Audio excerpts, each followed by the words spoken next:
ये कहानी अलादीन नाम के एक राजा के ऊपर आधारित है जो दिमाग से पूरी तरह पैदल होता है। अब पूरी तरह बेवकूफ होने की वजह से वो अपने देश में क्या क्या कारनामे करता है, ये हम आज की इस एक्सप्लेनेशन में देखने वाले हैं। आज मैं जिस फिल्म को एक्सप्लेन करने वाला हूँ उसका नाम है द डिक्टेटर और ये फिल्म 2012 में रिलीज हुई थी। मूवी की शुरुआत में हमें एक काल्पनिक देश वाडिया दिखाया जाता है। वाडिया में एक बच्चे का जन्म होता है जिसका नाम अलादीन रखा जाता है। अलादीन के जन्म के बाद से ही उसकी मां को मार दिया जाता है और इसके कुछ सालों बाद ही उसके बाप की भी हत्या कर दी जाती है और अब सिर्फ 7 साल की उम्र में अलादीन वाडिया का राजा बन जाता है।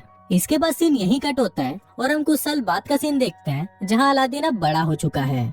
अलादीन अपने बाप की तरह ही सनकी और पागल है और उसके मन में जो आता है वो वही करता है। वो अपने देश में ओलंपिक गेम्स रखवाता है जिसमें वो खुद भी हिस्सा लेता है। फिर गेम के दौरान अगर कोई उससे आगे निकल जाता है तो अलादीन उसे गोली मार देता है और खुद वो गेम जीत जाता है और इसी तरह वो ओलंपिक में 14 गोल्ड मेडल जीत जाता है। इसके बाद अलादीन अपने महल के बाहर आता है और अपनी प्रजा को बोलता है कि जल्दी ही पूरी दुनिया हमारे आगे घुटने टेकेगी।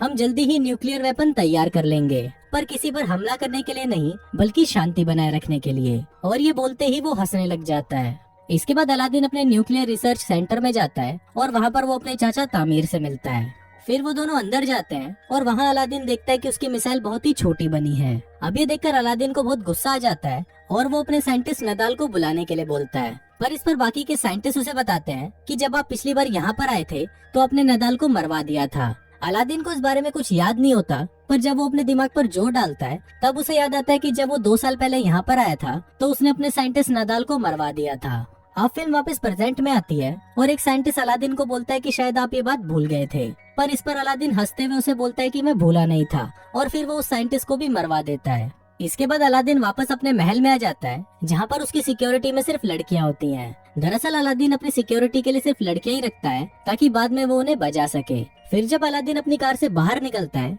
तभी वहाँ एक आदमी आकर उसे गोली मार देता है, पर बाद में हमें पता चलता है कि ये आदमी अलादीन नहीं बल्कि उसका डुप्लीकेट था। दरअसल अलादीन हमेशा ही अपने साथ एक डुप्लीकेट रखता है ताकि जब भी उस पर हमला हो तो हमेशा उसका डुप्लीकेट ही मारा जाए। अलादीन दिमाग से इतना चूतिया होता है कि वो अपनी डुप्लीकेट की लाश को उठने के लिए बोलता है और फिर जब वो लाश नहीं उठती तो अलादीन अपने अंकल को इशारा करता है कि इसे भी मरवा दो।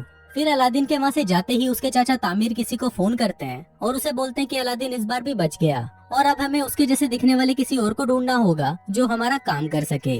अब ये देखकर हम व्यूवर्स को पता चल जाता है कि अलादीन को उसके चाचा तामीर ही मरवाना चाहते हैं ताकि वाडिया की पूरी सत्ता उनके हाथों में आ सके।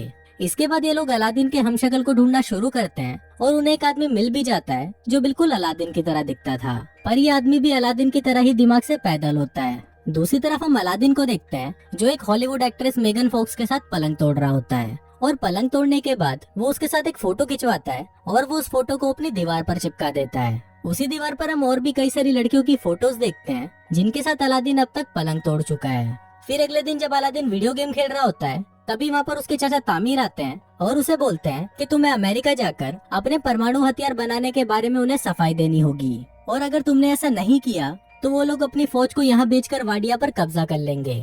अब ये सुनकर अलादीन डिसाइड करता है कि वो अमेरिका जाएगा।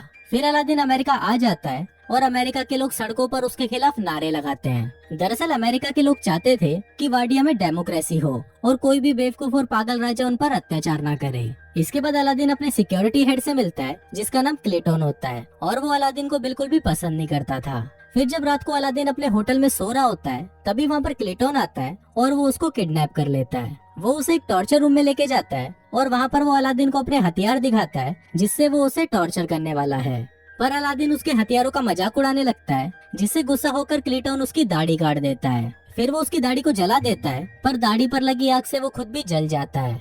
दूसरी तरफ अलादीन भी खुद को रस्सियों से आजाद कर लेता है और वहाँ से भाग जाता है। अब अलादीन की दाढ़ी कट जाने की वजह से कोई भी उसे पहचान नहीं सकता था। फिर अगले दिन अलादीन उसी जगह जाता है जहाँ पर उसे भाषण देना था।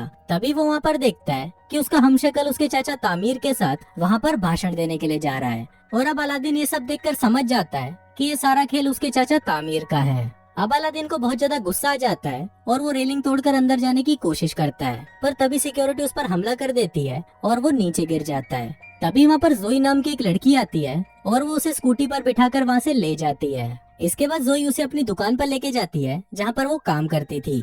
जोई अलादीन को कुछ कपड़े देती है और उसे पूछती है कि क्या तुम मेरी दुकान पर काम करोगे, पर इस पर अलादीन उसे बोलता है कि मैं चूतियों के साथ काम नहीं करता और ये बोलकर वो वहाँ से चला जाता है। अब अलादीन सड़कों पर भटक रहा होता है और तभी वहाँ उसे नदाल दिखता है, जिसे उसने कई सालों पहले मरवा दिया था। अलादीन नदाल को जिंदा देखकर हैरान हो जाता है और वो उसका पीछा करने लगता है। पीछा करते हुए अलादीन एक बार में पहुंच जाता है, जहाँ पर सिर्फ वही लोग आते थे जो अलादीन से नफरत करते थे। तभी वहाँ पर काम करने वाला एक आदमी अलादीन को पहचान लेता है और वो सभी को बता देता है कि ये अलादीन है। दरअसल उस बार में जितने भी लोग थे उन सभी को अलादीन ने मरवा दिया था, पर उनमें से कोई भी मरा नहीं था और वो सब भागकर अमेरिका आ गए थे। इसके बाद वो सभी अलादीन को पकड़ लेते हैं और उसे मारने की कोशिश करते हैं। वो अलादीन को टपकाने ही वाले होते हैं कि तभी वहाँ पर नदाल आ जाता है और उन सभी को बोलता है कि ये मेरा कजन है। दरअसल यहाँ पर नदाल ने अलादीन को पहचान लिया था। इसके बाद नदाल उससे पूछता है कि तुम यहाँ पर क्या कर रहे हो, तो अलादीन उसे बताता है कि उसके चाचा तामिर ने उसे धोखा दिया और वो वाडिया पर कब्जा करना चाहते हैं। फिर अलादीन नदाल को बोलता है कि तुम्हें मेरी हेल्प करनी होगी, जिस पर नदाल मान तो जाता है, पर वो उसे बोलता है कि मुझे मेरी नौकरी वापस चाहिए, जिस पर अलादीन भी मान जाता है। फिर अगले दिन अलादीन और नदाल उस होटल के पास जाते हैं जहाँ पर अलादीन का हमशक्ल रहता है। तभी वहाँ पर अलादीन जोई को देखता है और उससे छुपने लगता है। फिर नदाल उसे पूछता है कि तुम ऐसा क्यों कर रहे हो, तो अलादीन उसे बताता है कि मुझे वो लड़की बिल्कुल भी पसंद नहीं है। जिस पर नदाल उसे बोलता है कि अगर तुम इस लड़की को जानते हो तो उसकी मदद से हम इस होटल में आसानी से पहुँच सकते हैं। अब अलादीन ना चाहते हुए भी जोई की शॉप में काम करने लगता है, पर वहाँ पर वो ढंग से काम करने की बजाय सभी चीजों को बिगाड़ देता है। फिर अलादीन को नदाल का कॉल आता है और वो उसे बताता है कि मैंने सारा प्लान बना लिया है। हम कैंटीन के सामान के बहाने से उस होटल में जाएंगे और वहाँ पर नकली अलादीन को हटाकर उसकी जगह असली अलादीन को ले आएंगे।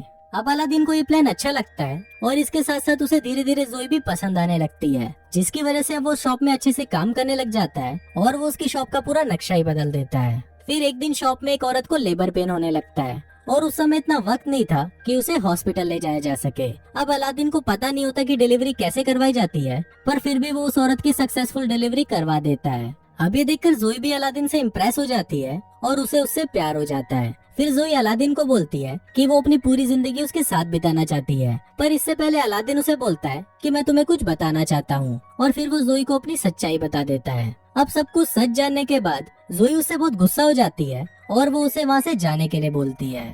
फिर अलादीन जब सड़कों पर घूम रहा होता है तो वो टीवी पर देखता है कि वाडिया के लोग उसके जाने से बहुत ज्यादा खुश हैं और वो अपने देश में डिक्टेटरशिप नहीं चाहते। अब ये सब देखकर अलादीन को लगता है कि शायद उसे कोई भी पसंद नहीं करता, इसलिए वो डिसाइड करता है कि वो अपनी जान दे देगा।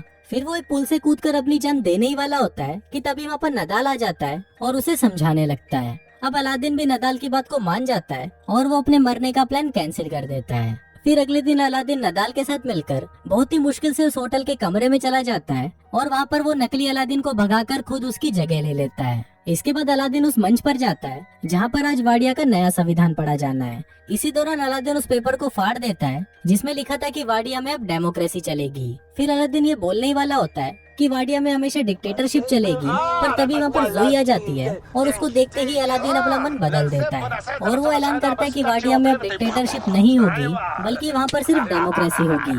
अभी सुनकर सभी लोग खुश हो जाते हैं, पर तभी वहाँ पर तामिर अलादीन पर गोली चला देता है। अब वो गोली अलादीन को लगने ही वाली होती है, पर तभी वहाँ पर उसका हमशक्ल आ जाता है और वो गोली उसको लग जाती है। इसके बाद अलादीन जोई को भी अपने साथ वाडिया ले जाता है और उसके साथ शादी कर लेता है। शादी के दौरान जोई उसे बताती है कि वो एक जूइश है, जिसको सुनकर अलादीन को बिल्कुल भी अच्छा नहीं लगता और वो जोई को भी मरवाने के लिए बोल देता है। और कुछ इसी तरह से ये फिल्म यही खत्म हो जाती है।